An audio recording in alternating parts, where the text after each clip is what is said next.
Good morning students, class 10th। कैसे हैं आप सब ठीक होंगे। अभी हमने पिछले वीडियो में हमने मुहावरे पढ़े थे, तो आज हम चैप्टर पढ़ने जा रहे हैं। स्पर्श का चैप्टर पढ़ने जा रहे हैं, ततारा वामिरो कथा। तो सबसे पहले पाठ पढ़ने से पहले हम लेखक के बारे में जानेंगे। तो लेखक परिचय कुछ इस प्रकार है।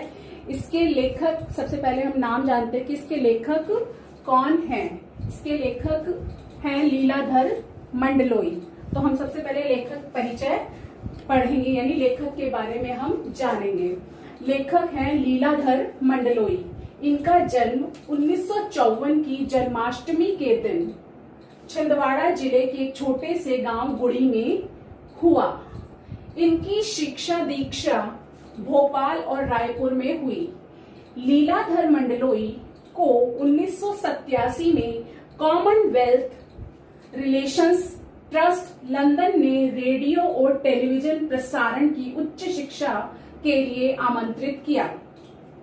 यहां से शिक्षा प्राप्त कर मंडलोई भारत लौट आए। अब कुछ वर्षों से प्रसार भारत में दूरदर्शन के महानिदेशक का कार्यभार संभाल रहे हैं। इन्हें कॉमनवेल्थ रिलेशन ट्रस्ट लंदन ने रेडियो और टेलीविजन प्रसारण की उच्च शिक्षा के लिए आमंत्रित किया था, और यहाँ से इन्होंने शिक्षा प्राप्त की और भारत आकर के प्रसार भारत में दूरदर्शन के महानिदेशक का जो है कार्यभार ये संभाल रहे हैं। लीलाधर मंडलोई मूलतः कवि हैं, यानी कि मूल रूप से वो एक कवि हैं। उनकी कविताओं में छत्तीसगढ़ जगह का नाम है, अंचल की बोली की मिठास है, यानी कि वहां की जो बोली है उसकी मिठास है, और वहां के जनजीवन का सजीव चित्रण है। अंडमान निकोबार द्वीप समूह की जनजातियों पर लिखा इनका गद्य अपने आप में एक समाज शास्त्रीय अध्ययन है। उनका कवि मन ही वह स्रोत है जो उन्हें कथा, लोकगीत, यात्रा वृत्तांत, डायरी, मीडिया रिपोर्टाज और आलोचना लेखन की ओर प्रवृत्त करता है मतलब आगे बढ़ाता है। यानी कि उनका जो कवि मन है, उन्हें कथा मतलब कहानी, लोकगीत यानी कि वहां के जो छत्तीसगढ़ के जो लोकल जिनको बोलते हैं हम गीत, वो लोकगीत, यात्रा वृत्तांत यानी कि यात्रा जो वो करते हैं वो अपने सारे वृत्तांत, अपना डायरी लिखना, मीडिया के लिए रिपोर्टाज मतलब रिपोर्ट लेखन और आलोचना लेखन की ओर उन्हें आगे बढ़ाता है। अपने रचनाक्रम के लिए कई पुरस्कारों से सम्मानित मंडलोई की प्रमुख कृतियां हैं। उन्हें कई पुरस्कारों से सम्मानित किया गया। उनमें उनकी प्रमुख कृतियां कुछ इस प्रकार हैं: घर घर घूमा, रात बिरात, मगर एक आवाज, देखा अनदेखा और काला पानी। अभी हमने लेखक परिचय पढ़ा। अब इसके बाद हम देखेंगे पाठ परिचय, ततारा वामिरो कथा का पाठ परिचय। प्रस्तुत पाठ ततारा वामिरो कथा अंडमान निकोबार द्वीप समूह के उस छोटे से द्वीप पर केंद्रित यानी कि आधारित है जहां नफरत अपनी गहरी जड़ें जमा चुकी थी। उस नफरत को समूल मतलब जड़ सहित खत्म करने के लिए एक प्रेमी युगल को आत्म बलिदान देना पड़ा, यानी कि अपना बलिदान देना पड़ा। उसी युगल के बलिदान को पाठ का तथ्य बनाया गया, यानी पाठ की कहानी बनाया गया है। अपने प्रेम और जीवन का बलिदान कर तत्कालीन समाज के सामने एक मिसाल कायम करने वाले इस युगल को आज भी उस द्वीप के निवासी गर्व और श्रद्धा से याद करते हैं। युगल मतलब जोड़ा। और अब जो हम पाठ का सार देखेंगे वो इन बिंदुओं के आधार पर हम देखेंगे। पहला बिंदु है इसका अंडमान और कार निकोबार। दूसरा है ततारा एक विलक्षण एवं परोपकारी युवक। तीसरा है समुद्र किनारे ततारा ने खोई सुध बुध। चौथा ततारा और वामिरो का परिचय, ततारा और वामिरो का प्रेम, पशु पर्व में ततारा और वामिरो। नंबर 7 है द्वीप का 2 हिस्सों में बंटना, द्वीप पर आया सुखद परिवर्तन। अब इन बिंदुओं के आधार पर हम इस पूरे पाठ की कहानी को समझेंगे कि किस प्रकार से ये कहानी आगे बढ़ती है। तो सबसे पहला बिंदु है आपका ततारा एक विलक्षण एवं परोपकारी युवक। सबसे पहला युवक है। सबसे पहला पॉइंट है आपका अंडमान और कार निकोबार। तो अंडमान द्वीप समूह एक का अंतिम दक्षिणी द्वीप लिटिल अंडमान जो पोर्ट ब्लेयर से 100 किलोमीटर दूर है। इसके बाद शुरू हो रहे निकोबार द्वीप समूह का पहला द्वीप है कार निकोबार। निकोबारियों का मानना है कि प्राचीन काल में ये दोनों द्वीप जुड़े हुए थे। इनके अलग होने के पीछे एक लोक कथा आज भी दोहराई जाती है। फिर है इसके बाद ततारा एक विलक्षण एवं परोपकारी, विलक्षण मतलब जिसमें कोई अद्वितीय लक्षण हो या कोई बिल्कुल ही अलग हो। सदियों पहले जब लिटिल अंडमान और कार निकोबार आपस में जुड़े थे तब वहां एक सुंदर सा गांव था। वहीं पास में ततारा नामक एक सुंदर नवयुवक रहता था जो नेक दिल और मददगार था।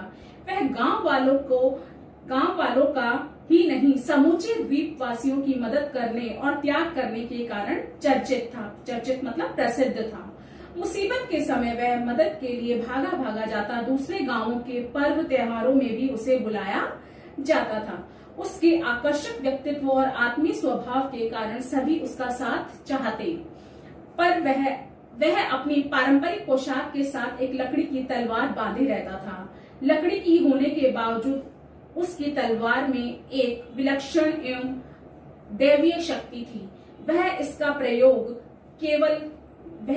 उपयोग किसी के सामने न करता, फिर भी लोग उसके साहसिक कारनामों के कारण उसकी तलवार में अद्भुत शक्ति का होना मानते थे। नंबर 3 है आपका समुद्र के किनारे ततारा ने खोई सुध बुध।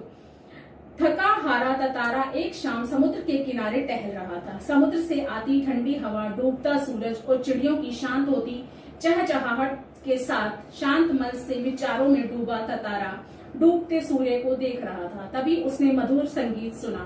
उस प्रभावी गायन में ततारा अपनी सुध बुध खोने लगा।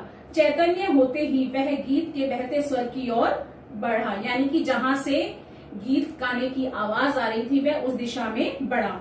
वहां उसने डूबते सूरज को निहारती एक सुंदर युवती को श्रृंगार गीत गाते सुना। गाने में बेसुध यह जान न सकी कि कोई निहार भी रहा है, यानी कि जो वह लड़की गीत गा रही थी वह उसे बिल्कुल पता नहीं था कोई उसे देख भी रहा है क्या। एक लहर द्वारा भिगो दिए जाने के कारण उसका गायन बंद हुआ। तभी उसने अचानक गूंजती आवाज सुनी। फिर है ततारा और वामीरो का परिचय किस प्रकार हुआ। गाना बंद होते ही ततारा ने उससे पूछा, तुमने एकाएक इतना मधुर गाना अधूरा क्यों छोड़ दिया। अपने सामने सुंदर युवक को देखकर वह विस्मित हुई, आश्चर्यचकित हुई, पर संयम से जवाब दिया, पहले बताओ कि तुम कौन हो और इस तरह मुझे घूरने और असंगत प्रश्न का कारण। मैं अपने गांव के अलावा किसी का जवाब देने के लिए बाध्य नहीं हूँ, यानी कि मैं किसी और गांव के पुरुष के प्रश्नों का उत्तर देने के लिए बाध्य नहीं हूँ। सुध बुध खोए ततारा ने उससे पुनः कहा, गाना पूरा करने के लिए कहा। यह तो मेरे प्रश्न का उत्तर ना हुआ, युवती ने कहा। सम्मोहित से खड़े ततारा ने उसे पुनः कहा, तुमने गाना क्यों रोक दिया, गाओ ना। युवती झुंझला उठी। उसने कड़े स्वर में कहा, ढीठता की हद है, गीत गाओ, आखिर क्यों, क्या तुम्हें गांव का नियम नहीं मालूम। इतना कहकर वह तेजी से मुड़ी तो ततारा ने उसे निवेदन पूर्वक उसका नाम पूछा। उसके स्वर में सच्ची विनय थी, यानी कि सच्ची प्रार्थना थी। वामीरो, एक रस खोलती आवाज उसके कानों में पहुंची। वामीरो कितना सुंदर नाम है, कल भी आओगी ना यहाँ। ततारा का स्वर याचनापूर्ण था। अब आगे है ततारा और वामीरो का प्रेम। ततारा और वामीरो रोज उसी जगह मिलने और मूर्तिवत निर्निमेष ताकते। निर्निमेष मतलब बिना पलक झपकाए। उनका प्रेम गहरा होता जा रहा था। लपाती के कुछ युवकों ने इसे भांप लिया।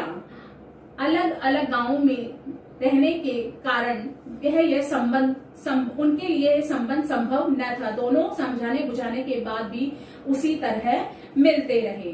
फिर है अगला बिंदु, पशु पर्व में ततारा और वामीरो।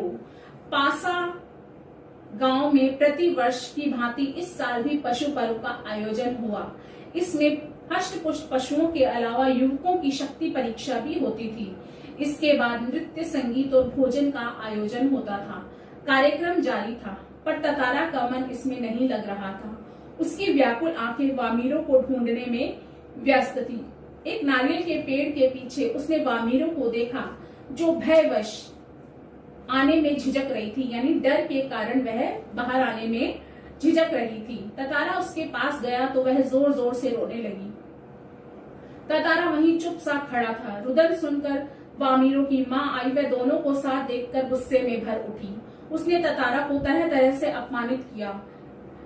गांव के लोग भी ततारा का विरोध करने लगे। वामीरों को अब्रोता देखकर वह भी गुस्से से भर उठा। उसे विवाह की निषेध परंपरा पर शोक और अपनी असहायता पर खींच हो रही थी, यानी कि वह अपने आप को उस समय असहाय महसूस कर रहा था और उन दोनों के गांव के बीच जो विवाह संबंध नहीं हो सकते थे, इस पर उसे बहुत ही गुस्सा आ रहा था।